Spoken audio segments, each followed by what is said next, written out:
Welcome to We've Got a Country to Save, brought to you by my friends at InvestYRefy.com. Invest in America like I do. And by Freedom Chat. Freedom Chat has true end-to-end encryption, no storage of messages on the server, and no commercial use of user data. Speak freely and message privately. Download the app today and subscribe to my Freedom Chat channel at Larry Elder for exclusive posts and never-before-seen content. We also thank Epoch Times, Old Glory Bank, Patriot Mobile, and Birch Gold. Make sure to follow or subscribe to my channel on whatever platform you are currently using, whether X, YouTube, Facebook, or Rumble. And be sure to patronize our sponsors. And if you do not patronize our sponsors, well... Wake up!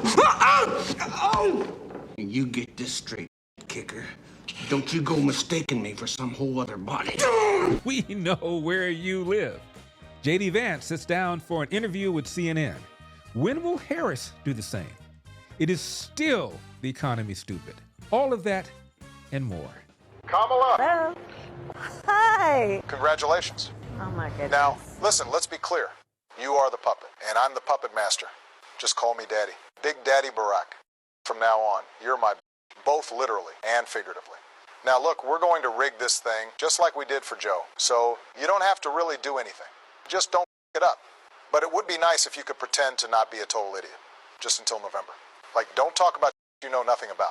AI is kind of a fancy thing. It's, first of all, it's 2 letters. It means artificial intelligence.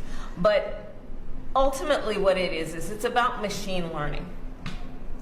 And so the machine is taught.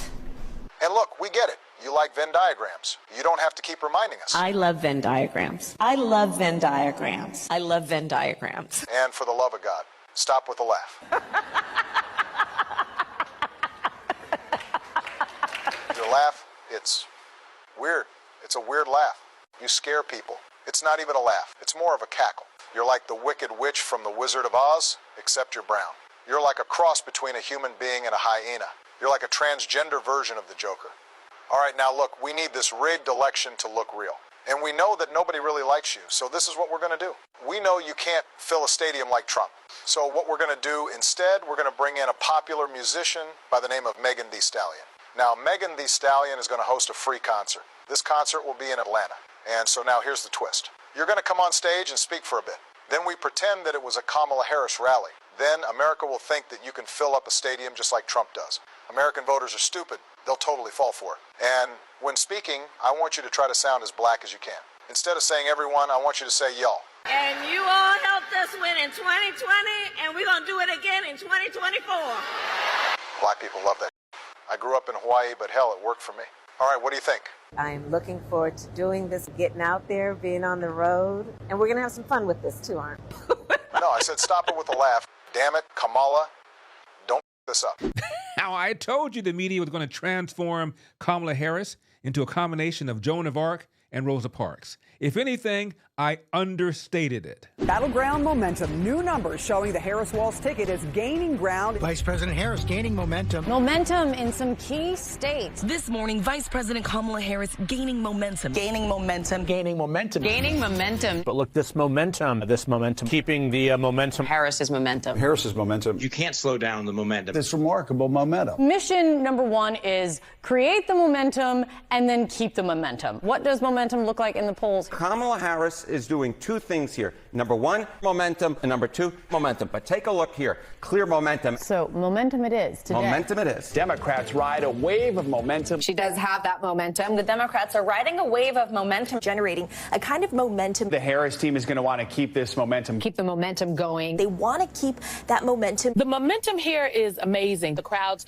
are literally insane. This momentum, it just seems day in and day out to keep getting more powerful by the day. The trend is heavily towards Harris, and it's rushing towards Harris in recent weeks. The vice president at this point throwing the equivalent of a no-hitter in the first 3 weeks of her campaign, hoping to keep that going with the Democratic convention next week. Speaking of CNN, the most trusted name in news. He has not been able to coalesce around a single attack line. I know you guys are objective over there, that you just report the news as it is. Oh, I know. CNN makes a... I know. Was that supposed to be a laugh line? I wasn't supposed to be, but I guess it is. And they laugh without anybody holding up a laugh card. Hi, folks. Do you trust this economy? What if you could receive a strong fixed rate of return that's not correlated to the stock market or the Fed? And what if you were in control? You could turn your income on or off, compound it, whatever you choose. What if your interest was compounded daily, you were paid monthly, and there were absolutely no fees? And what if you could have peace of mind because there was no attack on your principal if you ever needed your money back? Well, folks, there is an investment with all of these features. Investors all over the country are earning a high fixed rate of return with Yrefy, and they don't care about what happened with the stock market or the Fed. And best of all, they receive their statement every month with no surprises. Would you like some more information? Just call 877-80-INVEST. That's 877-80-INVEST. Or log on to investyrefy.com. That's investyrefy.com. Yrefy, do well by doing good.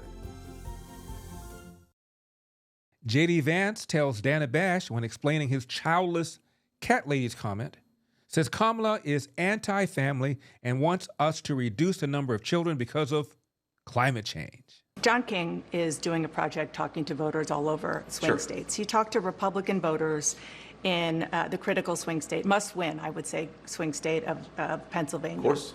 One of them, Carol Carty, said she was almost a childless dog lady because she didn't happen to meet the right person until she was 40 years old.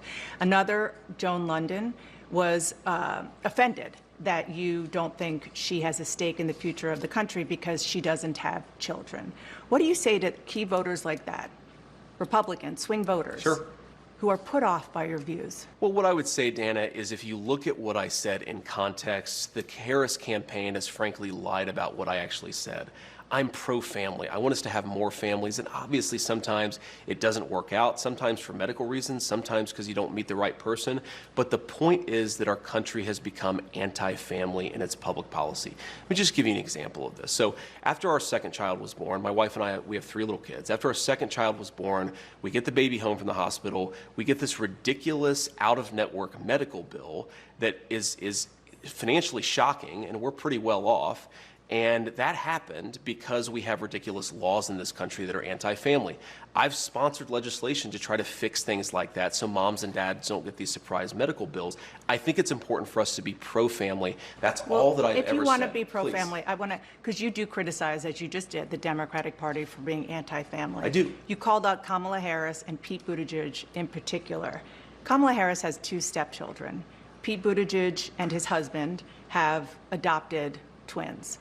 Do you recognize them as parents and more broadly as being part of families? Well, of course I do, Dana. I mean, you know my life story. I was actually raised. I was raised, but Dana, I was raised. I mean, one of the first people that I gave a hug to after my RNC convention speech was my stepmom, who's been an incredibly important person in my life. So she's not childless. My kids call her Mamaw. Of course she's not childless, but again, you called her that. The criticism. I certainly did not call my own stepmother childless. Kamala Harris. I criticized Kamala Harris for being part of a set of ideas that exists in American leadership that is anti-family. I never, Dana, criticized people for not having kids. I criticized people for being anti-child. And I do think that Kamala Harris has made some bizarre statements. She has said things like, it's reasonable not to have children over climate change. I think it's the exact opposite message we should be sending to our young families. I want to expand the child tax credit. I want to stop those surprise medical bills. I want to make housing more affordable so that if you have a young family, you can actually afford to put them in a home.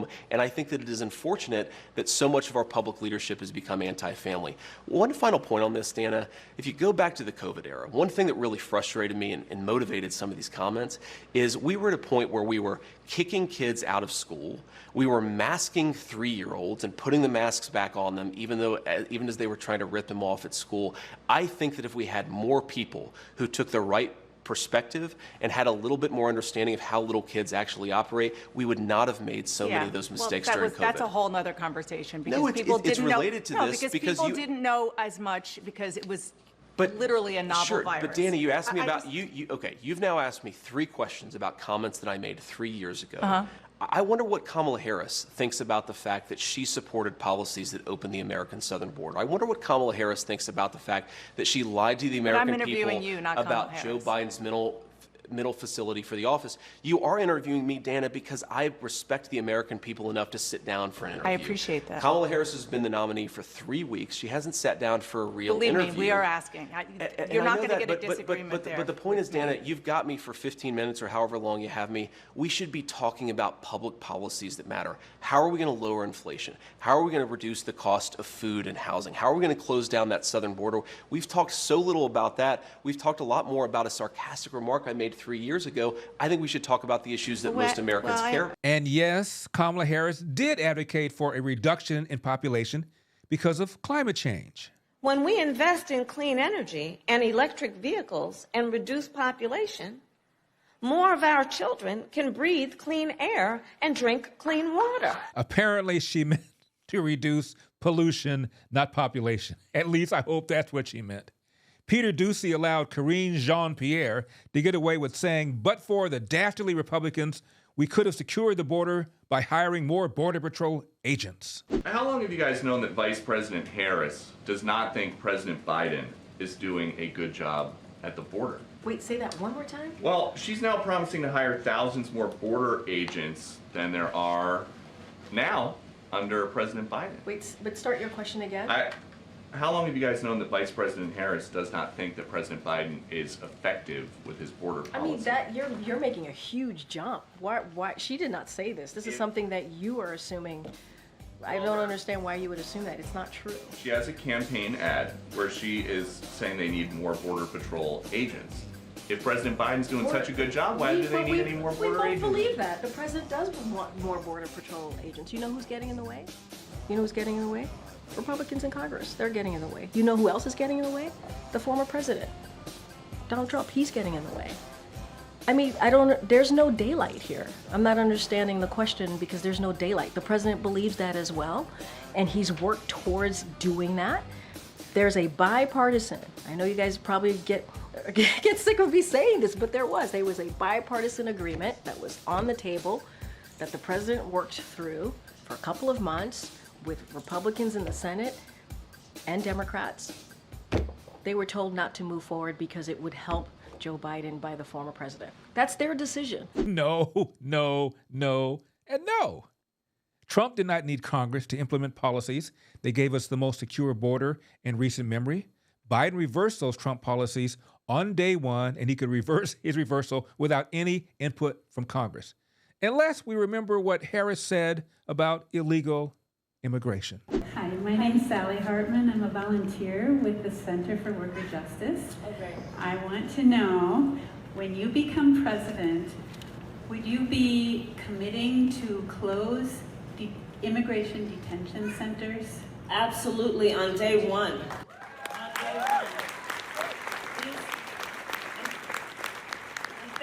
She also said it ought not be a crime to be in the country illegally. You're for decriminalizing border crossings. You're one of the people that raised their hands at the debate.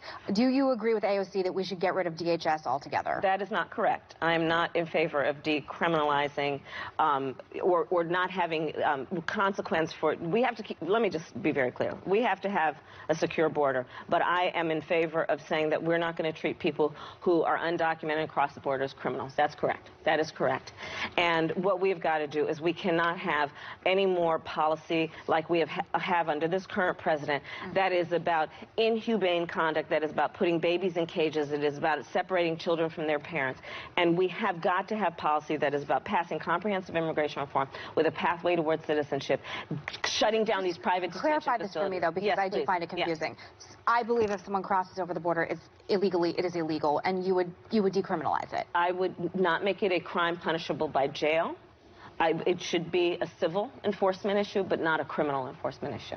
It is wrong to somehow suggest that an undocumented immigrant is a criminal. Being an undocumented immigrant is not a crime. I know what a crime looks like. An undocumented immigrant is not a criminal. An undocumented immigrant is not a criminal. An undocumented immigrant is not a criminal. An undocumented immigrant is not a criminal. An undocumented immigrant is not a criminal. An undocumented immigrant is not a criminal. An undocumented immigrant is not a criminal. An undocumented immigrant is not a criminal. An undocumented immigrant is not a criminal. An undocumented immigrant is not a criminal. An undocumented immigrant is not a criminal. An undocumented immigrant is not a criminal, and we have to correct course in this conversation. We're not going to treat people who are undocumented across the border as criminals. That's correct. ABC's John Carl versus ABC's John Carl on whether Harris was in fact put in charge of the border. It was back in 2 years ago, more than 2 years ago, that the president put Vice President Kamala Harris in playing a critical role in terms of trying to stop the flow of migrants across the border. I mean, she was more than 2 years ago. She got this responsibility. She's not actually. She wasn't the border czar. Oh, that was what the media called her. And I'm old enough to remember shortly after the Biden administration began, ABC's Martha Raddatz interviewed an illegal border crosser. She asked him why he was coming. She asked him, would you have come if Donald Trump had been reelected?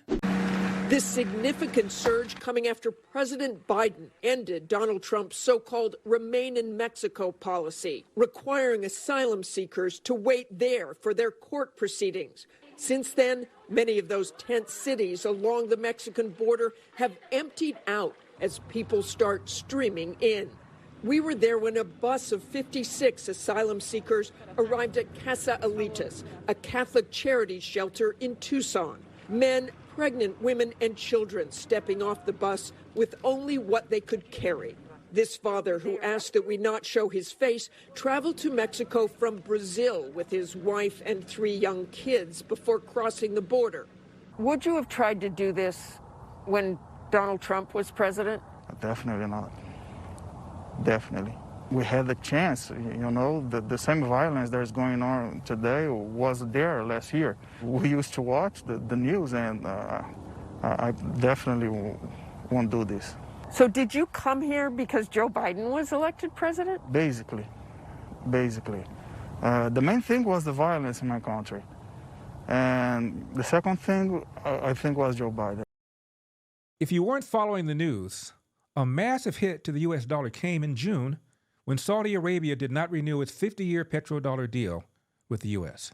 You see, since 1974, Saudi Arabia has sold oil solely in U.S. dollars, and that was huge to our global economic dominance. Now they want options other than the U.S. dollar. So I ask you, if there is less demand for the dollar, what happens to the dollar?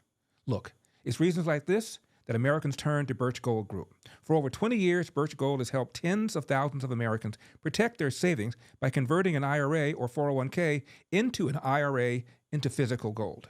To learn more, visit LarryForGold.com and claim your free, no-obligation info kit on gold. Again, visit LarryForGold.com. Birch Gold has earned my trust with their education-first approach, their thousands of happy customers, and their countless 5-star reviews. Protect your savings with gold before the dollar plunges any further. Visit LarryForGold.com today. That's LarryForGold.com today.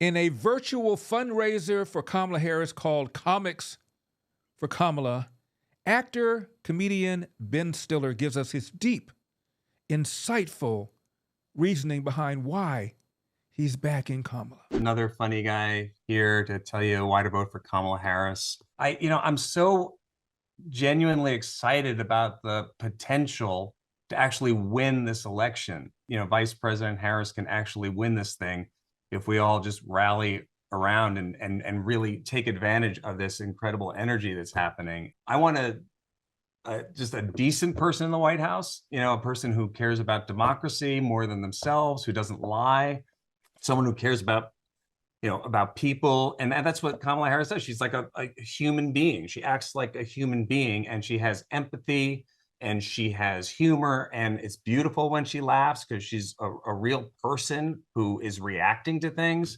I believe in everything that she's, standing up for. She wants to put an end to gun violence in the country, and she's energizing a whole group of people who were not engaged before. The fact that she's going to fight for a woman's right to choose, that's so important. This is a chance to really, to protect democracy and to go in the right direction, to go forward. And she's also a historic candidate. It's going to be the first woman president.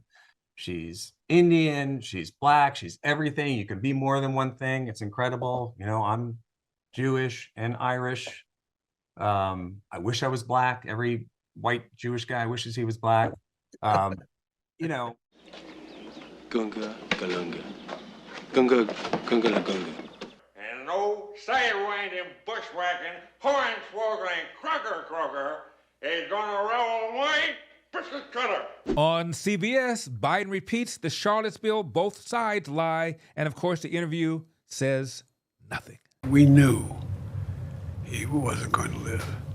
And he said, Dad, I know. We know what's going to happen. He said, I'm going to be okay, Dad. I'm all right. I'm not afraid. But, Dad, you got to make me a promise. I said, what's that, Bo? He said, I know when it happens, you're going to want to quit. You're not going to stay engaged. He went to my dad, said, look at me. Look at me, Dad. Give me your word as a Biden. When I go, you'll stay engaged. Give me your word. Give me your word. And I did. And then that's why I had not planned on running after he died. And then Charlottesville happened. Biden has long traced his decision to run in 2020 to that moment. It really is the beginning of your journey to the presidency. As you look at American democracy 7 years later, how do you see it? When I spoke to the mom who lost her daughter as a consequence of those neo-Nazis and white supremacists come out of the fields in America with torches, carrying Nazi banners, singing the same sick anti-Semitic bile that was sung in Germany in the 30s. And when her daughter was killed, the press went to the then President Trump and said, what do you think? He said, they're very fine people on both sides. And I knew then, I knew I had to do something. And that's how I decided to run, because democracy was literally at stake. And, you know, and then he evidenced everything that we thought. It was there on August of 2017 we saw Klansmen and white supremacists and neo-Nazis come out in the open. Their crazed faces, illuminated by torches, veins bulging and bearing the fangs of racism, chanting the same anti-Semitic bile heard across Europe in the 30s. And they were met by a courageous group of Americans, and a violent clash ensued. And a brave young woman lost her life. And that's when we heard the words of the President of the United States that stunned the world and shocked the conscience of this nation. He said there were, quote, some very fine people on both sides. Very fine people on both sides? With those words, the President of the United States assigned a moral equivalence between those spreading hate and those with the courage to stand against it. And in that moment, I knew the threat to this nation was unlike any I had ever seen in my lifetime. I wrote at the time that we're in the battle for the soul of this nation. Well, that's even more true today. We are in the battle for the soul of this nation. One more time. Neo-Nazis started this. They showed up in Charlottesville. They showed up in Charlottesville to protest. Excuse me, they didn't put themselves down as neo, and you had some very bad people in that group. But you also had people that were very fine people on both sides. Now, elsewhere in those remarks, the president did condemn neo-Nazis and white supremacists. And I'm not talking about the neo-Nazis and the white nationalists, because they should be condemned totally. But you had many people in that group other than neo-Nazis and white nationalists, okay? And the press has treated them absolutely unfairly. Let's turn to the governor of Minnesota, who is Harris's running mate. He allowed Minneapolis to burn before sending in the National Guard. To repeat, he all but justified the protesters and the violence.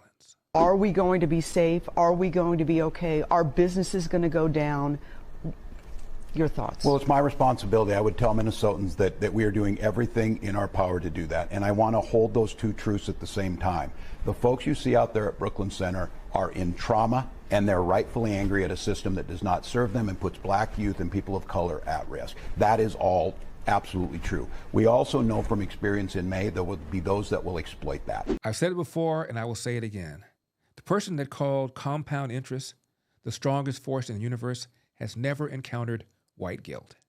By the way, tell all of this to this Minneapolis police sergeant. That's not what we stand for. Her voice shaking, Minneapolis Police Sergeant Anna Hedberg says during the riots, officers were abandoned by state, city, and department leaders. To watch them go through that was so heartbreaking. To know that they could have died because we were not allowed to respond the way that we have been trained to respond. During the riots, the officers were told they could not wear protective frog suits, but were still hit and injured with bottles, cement, and more. Sergeant Hedberg blames state, city, and department leaders for the abandonment of a 3rd precinct. I heard the governor say, "Give it up." It wasn't directly to me, it was through a phone call. How the governor says, "Give up the precinct."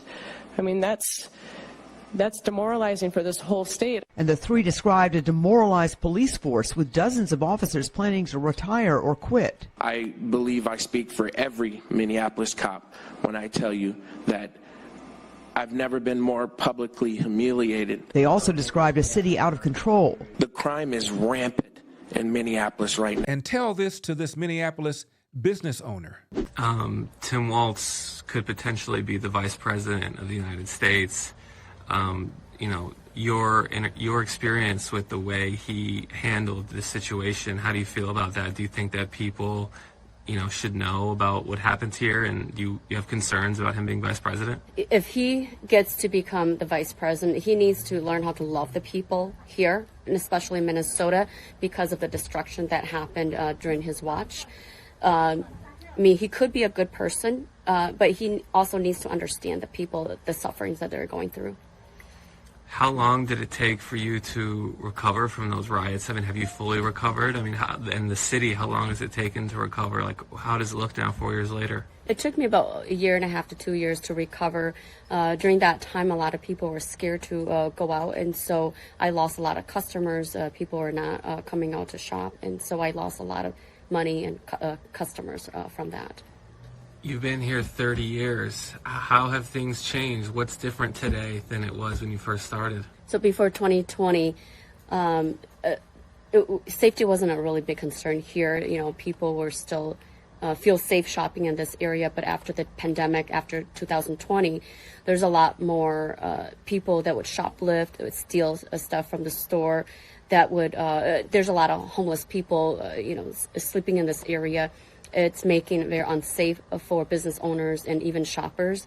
And so we need to have more police force to help us in this area to protect the businesses and the people here. Let me ask you a question.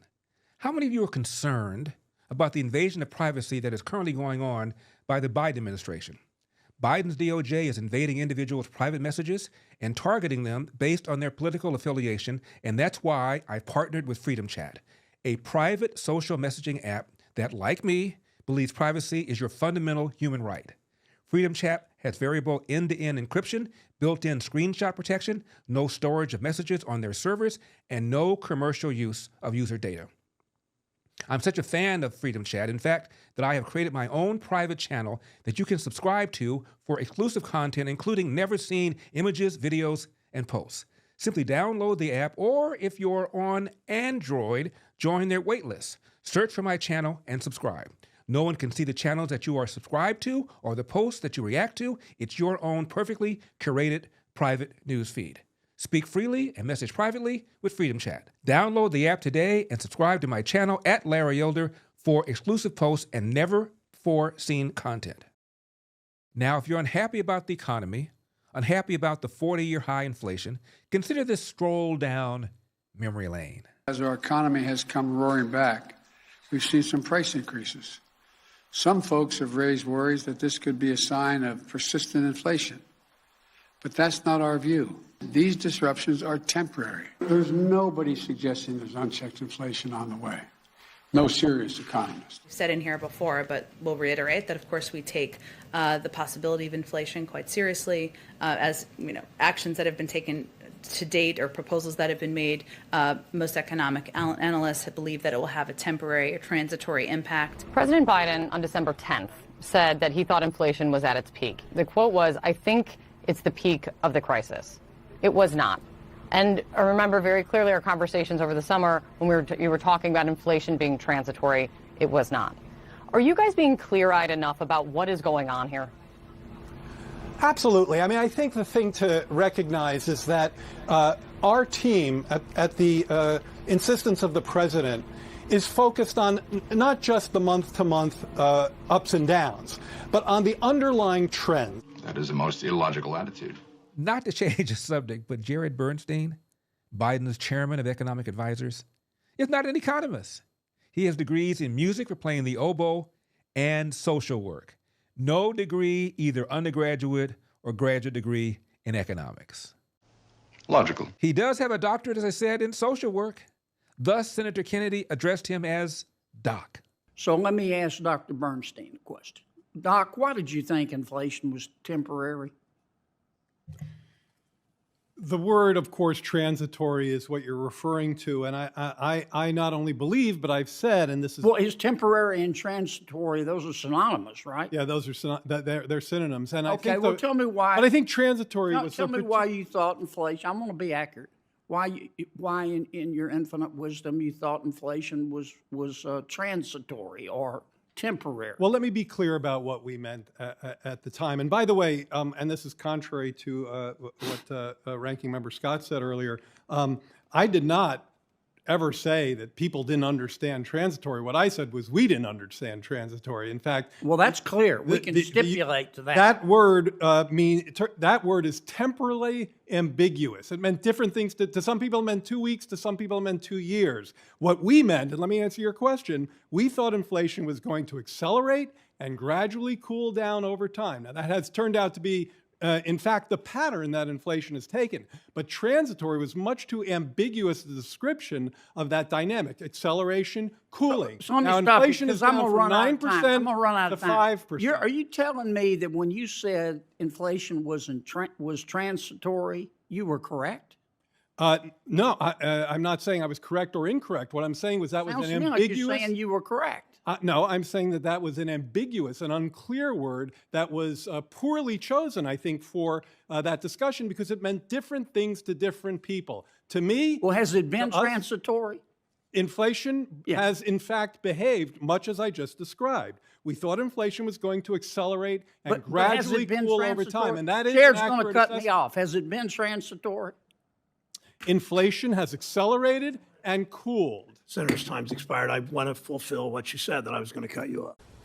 Say that one more time. I did not ever say that people didn't understand transitory. What I said was we didn't understand transitory. In fact... Well, that's clear. We can stipulate to that. That word that word is temporally ambiguous. It meant different things. To some people it meant 2 weeks, to some people it meant 2 years. What we meant, and let me answer your question.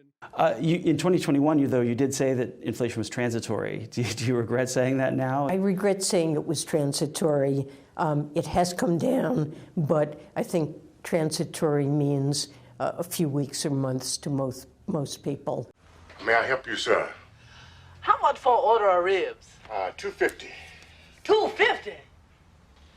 How many ribs do I get with that? About 5. 5?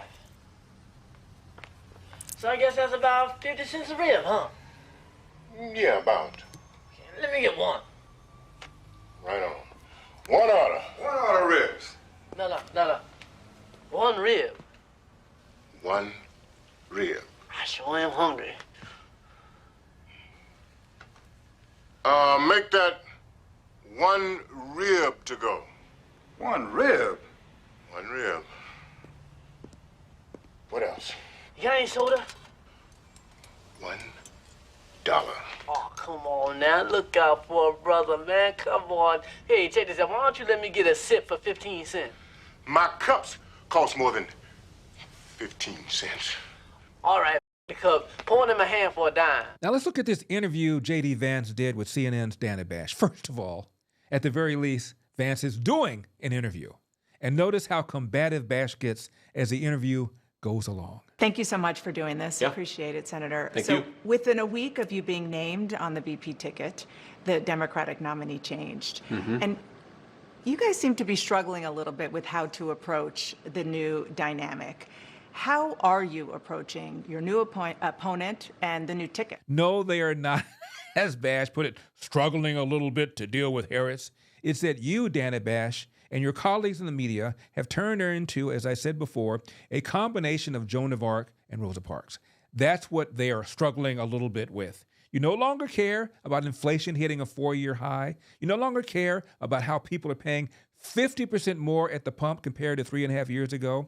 You only belatedly cared about the 8 to 10 million people who came in the country illegally under Biden-Harris, and now you don't seem to care at all. I say belatedly because until the governors of Texas and Florida started putting these recent migrants on buses to New York, Chicago, and Martha's Vineyard, the media wasn't much interested. Fox covered it. Newsmax covered it. I switch over to CNN, and you're bashing Trump. People in the media and on your network like Van Jones gush about how important for there to be a woman president, a woman, by the way, who not long ago had lower ratings than Trump. And if having a female president or VP female is so important, where was the media when Sarah Palin was running? And then, John McCain was like, he's going to have to top that. So today he announced, you think only in America? Hey, let me tell you something. My VP pick is the governor of Alaska, a unknown hockey mom named Sarah Palin that nobody ever heard of. The only job she ever had before this in politics was the mayor of a small town known as Wasilla, Alaska. And now she has the opportunity to be on a ticket opposite Barack Obama, the first black man she's ever seen. Riddle me this. If it is so important for there to be a female president, why didn't the media gush over Nikki Haley when she was running? How about when Carly Fiorina was running? Oh, wait, they're Republicans. I'm old enough to remember when Gloria Steinem called Republican Texas Senator Kay Bailey Hutchinson a female impersonator. Or for that matter, if it's so important for there to be a female president, why was Kamala Harris so unpopular that she dropped out of the 2020 race before the first contest? We can tell our story about how we climbed the ladder, and a lot of you younger women don't think you have to, it's been done. It's not done, and you have to help. Hillary Clinton will always be there for you, and just remember, there's a special place in hell for women who don't help each other. Unless, of course, those other women are Republican or conservatives. I feel that Nikki Haley is helping herself. She is not running for anything anymore. She can make speaking fees. She's got a life. She doesn't really need to run. She can stay in this race as long as she wants. She's building her brand. But I'm deeply disappointed, to be honest with you, in Nikki Haley, because I know she knows better. If I thought that she was not an intelligent person, I would give her more of an excuse. This lady was the governor of the whole state of South Carolina, which is the first state to secede. Okay, she was governor during the massacre of those 9 people inside of an historic black church. She went to a segregation academy when she was growing up. Her family, her mom couldn't sell dresses on the white side of town, so she sold them to black women. Her father couldn't get a job in university because he was discriminated against as an Indian man. She knows racism is real. She knows better. And so I don't understand why she feels the need to be untruthful. And so the problem I have is her unwillingness to speak truth at a time when... You understand why she's being untruthful. I get it. She's pandering to a base that's already with Trump. So what's the point? You might as well speak to the people who want something different but are still Republicans. You can do that. And even if you don't succeed in defeating him, you will have actually created a brand for yourself that has some integrity. One. Exactly. Thank you. She's losing her integrity every day and going on SNL. That's cute, but that doesn't fix it. Tell the truth, not on SNL, but tell the truth when it actually counts. Thank you. Americans have had enough of supporting companies that hate our values. Tired of compromise? So am I. It's time to switch to Patriot Mobile, America's only Christian conservative wireless provider. They are an example of putting the cause ahead of profits, and that's why I'm proud to partner with them. Patriot Mobile offers dependable nationwide coverage, giving you access to all 3 major networks, which means you get the same coverage you've been accustomed to without funding the left.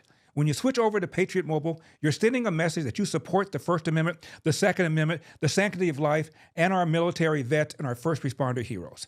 Their 100% U.S.-based customer service team makes it easy to switch, keep your number, keep your phone, or upgrade. Their team will help you find the best plan for your needs. Just go to patriotmobile.com/Larry or call 972-PATRIOT.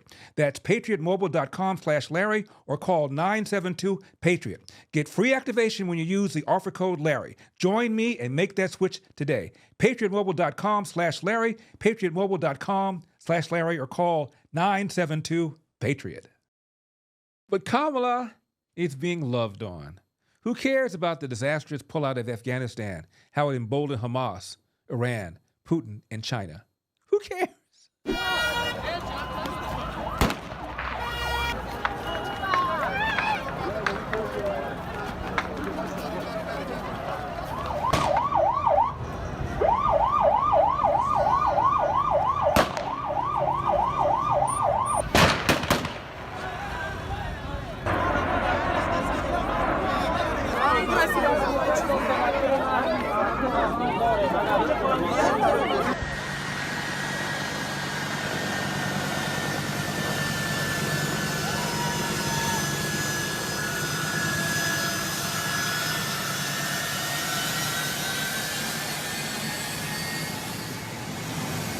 Oh, yes.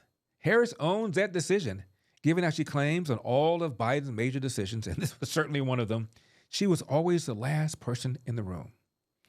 And if the media cared to ask Harris what she would say to the 66% of Americans who feel we're on the wrong track, maybe, just maybe, Trump, Vance wouldn't be struggling a little bit.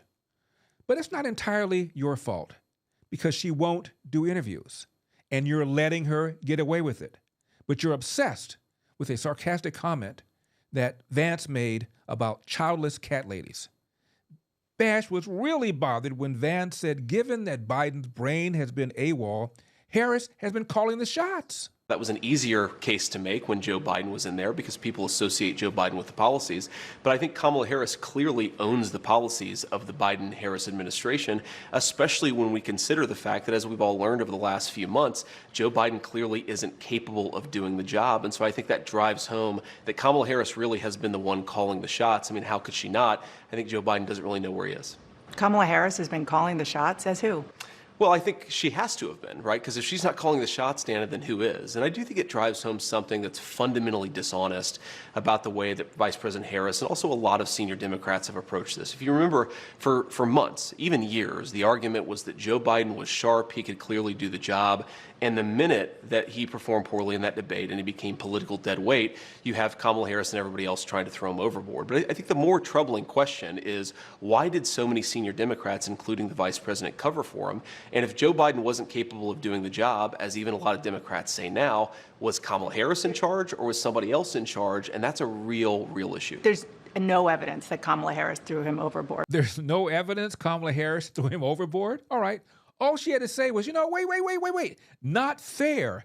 I'm not going to assume the role of the nominee because Biden remains competent. And if she doesn't think he's competent, A, why did she lie and say he was? And B, who is really running the country? And C, if not the number 2 leader who's running the country, who is? Who's dealing with Iran, Hamas, China, Putin? Now let's discuss this weird thing. I want to move on to something that Governor Walz has called you and Donald Trump, and that is weird. Sure. And it is taken off. Yeah, it's taken off because Dems and many of their colleagues in the media have chanted it like zombies. If he has laughed, it's at someone, not with someone. That is weird behavior. Weird, wild. There are weird people on the other side. Back to weird. Well, certainly they've levied that charge against me more than anybody else, but I think that it drives home how they're trying to distract from their own policy failures. I mean, look, this is fundamentally schoolyard bully stuff. They can accuse me of whatever they want to accuse me of. As Harry S. Truman once said, if you can't take the heat, stay out of the kitchen. And I'm doing this because I think that me being vice president will help improve people's lives. So I accept their attacks, but I think that it is a little bit of projection, Dana. If you think about Just take a couple of days ago. Tim Walz gives this big speech. He's been announced as the VP nominee. And I remember when I had just been announced as the VP nominee, I gave my big speech and I saw my wife and I gave her a big hug and a kiss because I love my wife and I think that's what a normal person does. Tim Walz gave his wife a nice, firm Midwestern handshake and then tried to sort of awkwardly correct for it. So I think that what it is two people, Kamala Harris and Tim Walz, who aren't comfortable in their own skin because they aren't comfortable with their policy positions for the American people. And so they're name calling instead of actually telling the American people how they're going to make their lives better. I think that's weird, Dana, but look, they can call me whatever they want to. You're saying Tim Walz doesn't have affection for his wife? I don't even understand that. I said that he acted weird, which he did, on a national stage in front of his wife and in front of millions of Americans who presumably were watching at home. And I think that it's projection, Dana. Look, I think this election should be about who's going to solve the inflation crisis, who's going to make groceries and housing more affordable, who's going to secure that southern border. Kamala Harris's record is that she supported all the policies that made that problem worse, Dana. We're trying to say we're going to take the country in a different direction. You're saying Walz does not love his wife? No, he's saying, hey, you guys call Vance weird, and Democrats in the media parrot this. And let's forget about whether you're better off now or 3.5 years ago. 15-year-old Ginger Vincent's health depends on a key calculation. Do we have enough gas to do it? Because we got appointments on Wednesday, appointments on Thursday. Ginger, who lives for sports, was diagnosed with bone cancer more than a year ago. The first thought that I had was, don't cry. I was in front of my parents and I wanted to be strong for them. It's just hard to see her like that. She was so healthy and vibrant. Smart. Just to see her wasting away in bed.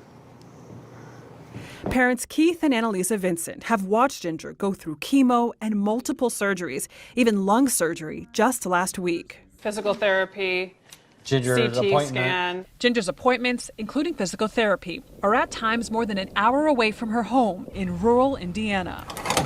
With gas prices more than doubling in the past year, the family now spends more than $200 a week on gas. When I stepped into the Hernandez's upper middle class world, financial struggle wasn't obvious. And you guys can build Legos. That's your morning invitation today. Dad works 2 jobs so mom can stay at home with the kids. They've got 6 mouths to feed, and lately that costs a lot more. It's not really a sob story. It's just a stressor for us. Yeah. Right? We are really sitting on this idea of, again, that 7.5%, whatever that number is, isn't really true, I think, for the large families that have a lot more consumables. Joe Hernandez is a numbers guy by trade. He and his wife Adrian say living on a strict budget is their only option. When we were tracking, it was like, man, our budget is starting to creep. Why are we running out of money sooner? Because that transfer money, we try to keep ourselves limited. To avoid adding to his student loan debt, Joe is regularly pulling from his savings. He makes good money, but even with a wage increase, he can't outrun inflation. You moved up, and then inflation knocks you back down. You move up,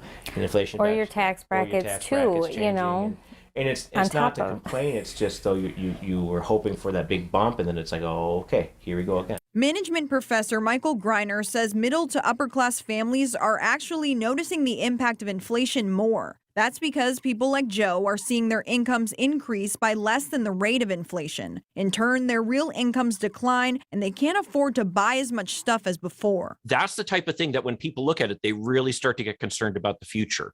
And so I think that this is something that among average families, they're feeling very acutely right now. Adrian, who does a majority of the cooking and grocery shopping, says they'll have to cut back. No eating out, less group activities as a family, and their 8-seater van won't be getting an upgrade when their lease ends in June. Everything's been price adjusted. So what we planned for, we're now falling short of. However, the couple says they haven't lost perspective. It's harder for others, So if you start going down this path of like, ooh, we're really struggling. What does it really mean to struggle? Oh, it's all relative, It obviously. is relative. It's all material conditions. Bash brought up Vance's criticism of Walz's military record and what Walz has said about his military record. You started out talking about the policies in this interview, but you have been on the campaign trail questioning Tim Walz's military record. You say it was shameful that Governor Walz retired from the military before his unit deployed to Iraq. I want to read you something that Joe Eustace, who is a veteran, he served with Governor Walz, said. He said that's a lie. He said he was as good a soldier as you'll find. I'm not trying to defend him. I hope people don't think that. What I'm trying to do is defend someone who served his country. I'm not voting for him. I'll campaign against him, but I don't think it's fair to characterize his service the way they have. Governor Walz served 24 years. Sure. He even stayed after he could have retired because of 9/11, more than the country asked of him. Do you honor his service? Well, of course, Dana, I honor his service, and I've never criticized what Tim Walz did when he was in the military. I criticized his retirement decision, and most importantly, Dana, I criticized his lying about his own record, okay? This is a guy who was captured on video saying, I carried a gun in war. He never went to war. This is a guy who's been captured on video. As other people say, he's an Afghanistan veteran. He's a veteran of a war, nodding along in agreement instead of saying, no, no, no, I did serve my country and I did it honorably, but I never went to a war zone. I'm not criticizing Tim Walz's service. I'm criticizing the fact that he lied about his service for political gain, Dana. Now, I served in the United States Marine Corps, and you know this. And look, there are a lot of things that I'm proud about. I've never lied about what I did or overstated it because it would be beneficial to me in an election. I think that's what Tim Walz did. That's what I was criticizing. And yes, I do think it's scandalous behavior. You talked about one of the things that he said, weapons of war. He was talking in a campaign stop about, he was trying to talk about gun control. Sure. And he said, weapons of war I carried in war. I will say that the Harris-Walz campaign did say that the governor misspoke there. Sure.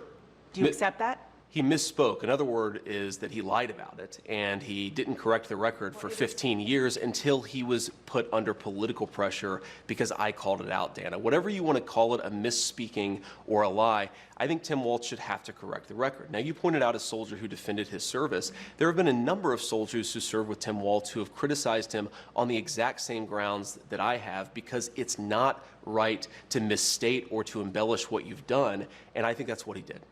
And on the question of when he left the National Guard, he filed his election paperwork February 10th, 2005.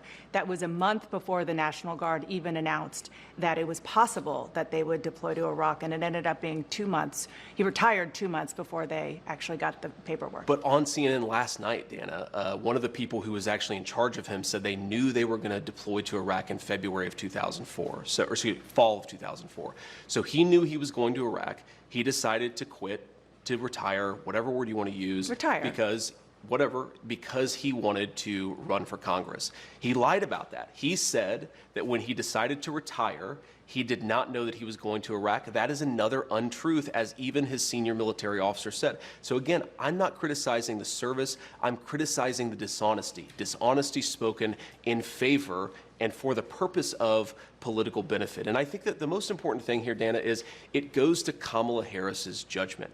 Tim Walz is ultimately going to be the vice president. Kamala Harris is in great health. I'm sure she's going to be president if she wins for 4 or maybe even 8 years. Why did Kamala Harris choose a person who has lied about their military service? I think that is a serious lapse in judgment. And I don't want to hear from a campaign spokesperson of Kamala Harris. I want to hear Kamala Harris herself address what I just said. You know, I've seen a lot of statements from veterans, including those you served with, saying it's just untoward to be criticizing somebody who served for 24 years. Dana, I'm not interested in the ad hominem. I've heard from a lot of veterans groups who criticize Tim Walz. The question is, he said he served in war, and he didn't. That is a dishonesty. I couldn't care less what one or the other person says about it. I care about what the truth is. The truth is that Tim Walz didn't tell the truth. And importantly, Dana, this is about Kamala Harris's judgment. And I think that when you ask, why has Kamala Harris allowed the border to be wide open? Why has Kamala Harris supported policies that have promoted the increase in inflation? I think it goes to the heart of her judgment, and I think that that's what we should be talking about. One last question. Donald Trump didn't serve in the military. He received a medical draft deferment for bone spurs to avoid serving in the Vietnam War, reportedly as a favor to his father. Do you find that shameful, too? I think that Donald Trump didn't serve in the military, but he didn't lie about it, Dana. I've known Donald Trump for a long time. He really honors our veterans. He honors me for my service. Donald Trump didn't lie about serving in the military. He didn't say that he went to Vietnam when he didn't. This is the problem. I don't criticize anybody. Whether they served our country or not, I think it's honorable to serve, but obviously a lot of people have reasons for not serving. I criticize somebody for embellishing their record, for lying, saying, I went to war. Dana, do you think that it's a problem that he said, I went to war, but he didn't actually? That seems to be a problem to me. Well, they've corrected that. Let's move on to... They've corrected it by admitting that he lied. Now look, I never served. And I think that people should be darn careful about criticizing those who did, like my two brothers and my father. But as Vance said, there are vets, including those who've served with Walz, who have a real problem with how Walz has described his military record. I want to clear something up real quick, because you knew Master Sergeant Walz, you deployed with this unit, you know all this. It's not a big world of command sergeant majors in the Minnesota National Guard. And I served with the Red Bulls. It's a great unit. Was the unit aware, when Walz retired, was the unit aware that this deployment was coming? Because some on the left are saying, well, he didn't have his orders, so he didn't know. He knew full well that there was a deployment coming, correct? Absolutely, and he even said it himself in his campaign announcement that came out in March of 2005. I didn't find this out until just a couple of days ago either, but he actually filed with the Federal Election Commission on February 10th to run for Congress of 2005. And in March, he actually had his campaign wrote, as Command Sergeant Major, I have a responsibility not only to ready my battalion for Iraq, but also to serve if called on. I'm dedicated to serving my country to the best of my ability, whether that is in Washington, D.C. or in Iraq. He continued adding, I don't want to speculate on what shape my campaign will take if I'm deployed, but I have no plans to drop out of the race. I'm fortunate to have a strong group of enthusiastic supporters and a very dedicated and intelligent wife. Both will be a major part of my campaign, whether I am in Minnesota or Iraq. And this was actually on CNN. I mean, it's him admitting right there, he knew in March that they were going to go to Iraq. It's his own words. CSM, I would liken this to a coach, coaching a team for 24 years, and then you're finally in the Super Bowl, and the Super Bowl is coming, and the coach says, no, I'm out. I'm done. What does it say? What kind of message does it send to a unit when a command sergeant major? I mean, command sergeant majors are a big deal. They block the sun. Like, they're the most important enlisted member of that unit. When a command sergeant major bails on a deployment beforehand, what kind of message does that send? The message that it sends to me is, turn around and run and just keep running. I mean, go crawl under a rock, get the hell out of here. Nobody even wants to mention your name again. You're soiled. You're basically a traitor. You deserted your unit. You're a deserter at that point. I mean, what the analogy you have right there is very, very good, because I mentioned that with my family. It was like, this is like training for the Super Bowl, and then you're one game away, and then Tom Brady says, I'm sorry, I don't want to get hurt in this game, so you go play for me. It's just absolutely ridiculous. There's no, they're unforgivable, coward. I mean, you can come up with words out there. I mean, it's just unbelievable. What percentage, real quick, we're almost out of time here, Sergeant Major. What percentage of the guys who went on that deployment feel the same way about Walz? Would echo your feelings?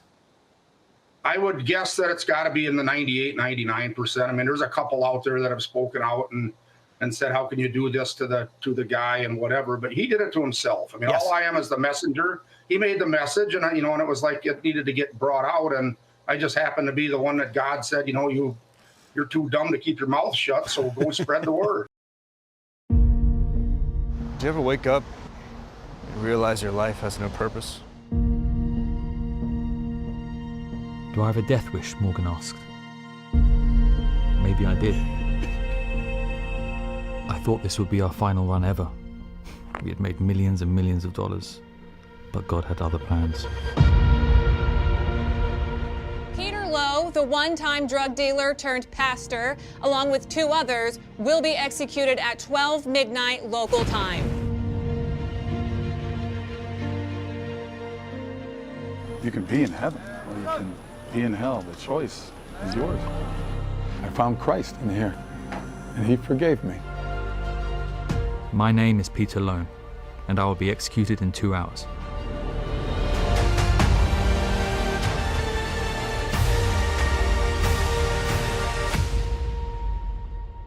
Jesus is for free, and salvation is a gift. Do you believe in Jesus? Finally, okay, I give up. Like I have white guy tacos and What is like that? black, Like mayonnaise and tuna? What are you doing? pretty much ground beef and cheese. That's and, okay. Do you put any flavor in it? No. Oh. Here's the deal. Now, you know you're having a bad day when you shoplift and get busted by cops on horseback. It's not a common sight. APD's mounted patrol corralled a suspected shoplifter outside a Walgreens on Coors and Central.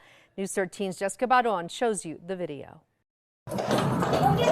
While it's not the sound of police sirens, Did he steal something? this was the sound one suspect heard after police say he stole from a West Side Walgreens. Earlier this month, the Albuquerque Police horse-mounted unit says they had just gotten out of their trailers when they were alerted of a shoplifter. Without hesitating, police took off behind the suspect. Albuquerque Police! Stop! You're being detained! Officers were in the area conducting a pedestrian safety operation as part of an effort to clean up Central. Officers say the suspect, 30-year-old Mark Chacon, had allegedly stolen $230 worth of merchandise. During the chase, officers repeatedly ordered Chacon to stop, but he kept running, even into traffic. Stop! Albuquerque Police, stop! Soon after, other officers showed up and arrested Chacon. APD says it's situations like these that prove how having horses helps. Very pleased with the officers. They're doing their job. They're doing it right. There's no question that they're within our standard operating procedures. APD also gives other potential criminals a warning. I can tell you as well, like, if you're going to run from us, you're going to go to jail tired. We've got horses. They're not going to tire out as quick. Jessica Barron, KRQE News 13. Meanwhile, the suspect, Mark Chacon, is facing several charges, including shoplifting, running from police, and possession of drug paraphernalia. And this explains why women live longer than men and why married men live longer than single men.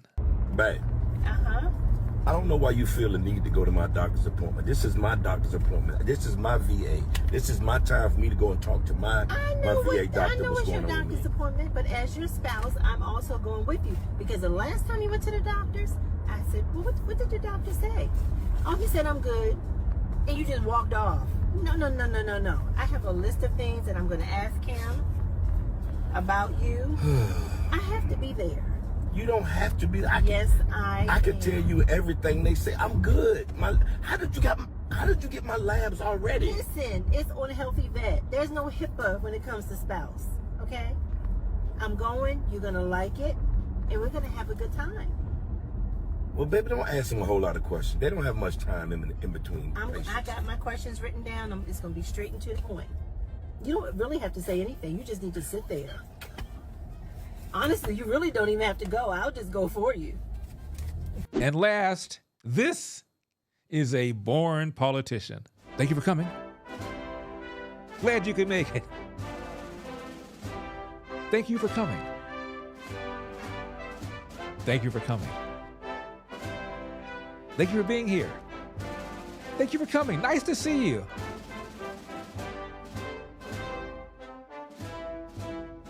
Looking good. Glad to see you.